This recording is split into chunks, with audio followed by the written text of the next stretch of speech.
So let's talk about the emotional stage of development of 3 and 4-year-olds. Emotionally, they have strong preferences and fears. Therefore, they're going to act out of bounds when their emotions get out of control. 5 minutes before Van has to leave from school, well, actually before that, Van and I have a routine.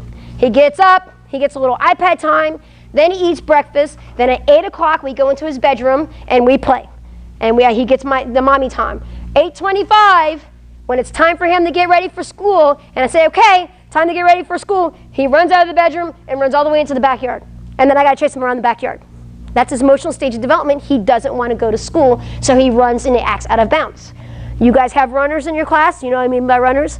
Where you're teaching class and the next thing you know, a kid runs off the mat and goes into mom and you're like, what happened? What'd they do?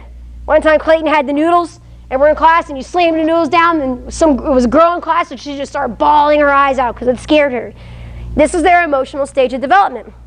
Why is this important? So that you can understand why they're doing it and not look at it as a poor behavior or lack of development. As a matter of fact, although I feel like I'm the greatest children's martial arts instructor in the world, especially when it comes to children this young, my own son still will not take class here. I got him through, 4 classes? And he doesn't want to come. Because he's above his emotional stage of development. He's processing that this doesn't feel comfortable. Mommy's a top martial arts instructor. Whenever I come in, everybody's like, Van! And it's too much pressure for him and he has anxiety. I'm understanding that that's part of his emotional stage of development. Other things, shut down when something either scares them or doesn't go their way. And also, they have slow breaks when they're excited. Children get very, very, very hyper when they're tired, when they're excited, or when they're overwhelmed. And what I mean by slow breaks is it's hard to get them to stop. So if you're playing like dodgeball at the end of class and you go, okay guys, line up, and they're still running around, it's because they don't have breaks. They don't know how to stop themselves just yet. So I'm a little more patient with them, understanding that that's part of their stage of development.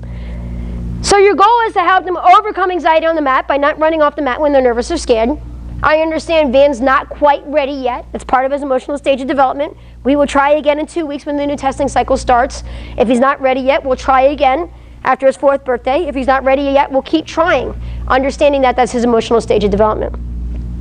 And also, let's see, follow directions and persevere through activities, even if they're initially emotional. So if you're trying an activity that may be a little bit too hard for them, like forward rolls, Van loves to do forward rolls, but some kids, Hunter, I think you were one of them, who didn't like to do the forward roll. Helping you overcome that, the day that you overcome that forward roll, I went up to your mom and said, he just overcame an emotional challenge in his stage of development. And of course, your mom, Jen, cried and all that stuff. But explaining this in that way and being able to compartmentalize emotions versus physical things. You didn't do the forward roll, you wouldn't not do the forward roll because you weren't physically capable of it. It was an emotional thing. And I had to explain that to mom and explain that to dad, understanding that, if that makes sense, right? Okay, and sit still even when they're excited.